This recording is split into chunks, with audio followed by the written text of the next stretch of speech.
12 नवंबर से 5 दिसंबर के बीच में इस देश में, गुजरात में, हिमाचल प्रदेश में, दिल्ली के नगर निगम में और 7 उपचुनावों में वोटिंग हुई।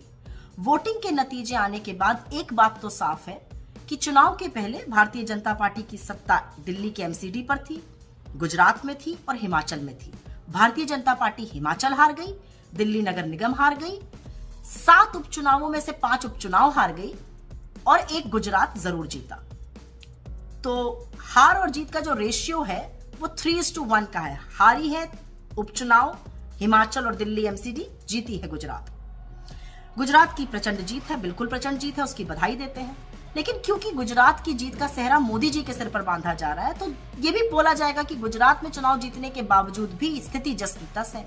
40 लाख लोग बेरोजगार हैं, 1.5 लाख परिवार गरीबी की सीमा रेखा के नीचे हैं, 22 पेपर लीक हुए हैं, 150 लोगों की मौत का कारण क्या था मोरबी में, कौन गुनहगार है ये किसी को पता ही नहीं है।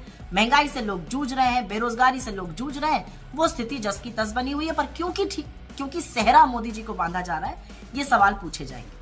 खैर, अब आते हैं हिमाचल पर।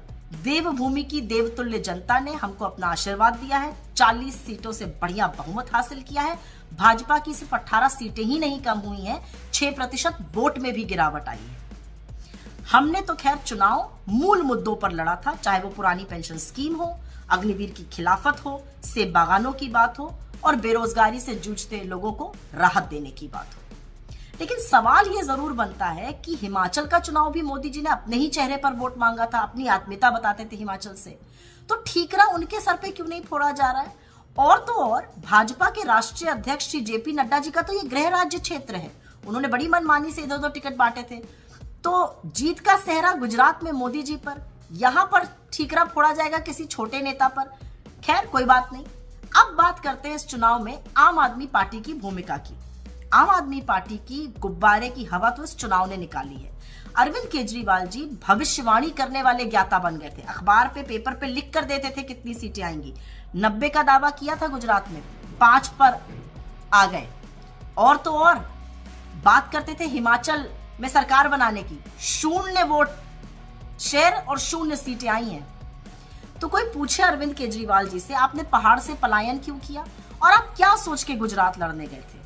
आप हर उस जगह क्यों जाते हैं जहां पर आप सेंध उन वोटों को मारते हैं जिसके कारण भाजपा की जीत सुनिश्चित हो जाए? खैर, ये उनका अपना मसला है और उनको अंततोगत्वा इस देश को बताना पड़ेगा कि उनकी विचारधारा क्या है। वो क्यों बलात्कारियों की रिहाई पर चुप हो जाते हैं, वो क्यों ड्रग्स पे चुप रहते हैं, वो क्यों दंगों पर चुप रहते हैं, वो क्यों बुलडोजर चलने पर चुप रहते हैं, लोग पूछना चाहते हैं। और दिल्ली की जनता ने आपको एक बहुत बड़ा सबक सिखाया, ऐसे वैसे नहीं जिताया दिल्ली की जनता ने। दिल्ली की जनता ने आपको इसलिए जिताया है क्योंकि आप एक क्षेत्रीय दल हैं, आप अपनी जिम्मेदारी का निर्वाह अच्छी तरह से दिल्ली में कर पाइए, इसलिए दिल्ली की जनता ने जिताया है, क्योंकि आपकी आदत है दोषारोपण करने की और इधर उधर की बातें करने की। खैर, जो उपचुनाव हुए उसमें से 2 को छोड़कर 5 उपचुनाव भारतीय जनता पार्टी हार गई। राजस्थान में, छत्तीसगढ़ में, उड़ीसा में, उत्तर प्रदेश में। इन चुनावी हार का मतलब क्या है कि जो मूल मुद्दे हैं, जो बेरोजगारी का मुद्दा है, जो महंगाई का मुद्दा है, जो गरीबी का मुद्दा है, जो कम आय का मुद्दा है, जो नफरती माहौल फैलाने का मुद्दा है, उससे यह देश उकता चुका है और निजात पाना चाहता है। और इसी को लेकर हम भारत जोड़ो यात्रा चला रहे हैं। तो मुझे तो उपचुनावों के परिणाम में बहुत शुभ संकेत नजर आता है। अगर आप वाकई में देखिए तो गुजरात के बाहर इस देश ने भारतीय जनता पार्टी को नकार दिया है और इसी के कारण भारतीय जनता पार्टी के मुख्यालय पर जो बढ़िया जश्न मनाया जा रहा है वो एक्चुअली भ्रमजाल फैलाने का काम है।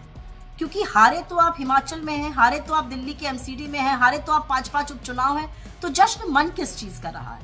खैर, ये उनका मतलब है, ये उनकी बात है, वो जैसा चाहे करे। हम तो जिस जनता ने हमें हिमाचल में जिताया उसका अभिवादन करते हैं और गुजरात की जनता को ये विश्वास दिलाते हैं कि एक नई परिकल्पना से, एक नई सोच से, एक नए तरीके से आपसे फिर से जुड़ेंगे। आपका विश्वास जब तक हासिल ना कर लें, दोगुनी मेहनत करेंगे और आपका विश्वास हासिल करके ही रहेंगे। बहुत बहुत धन्यवाद।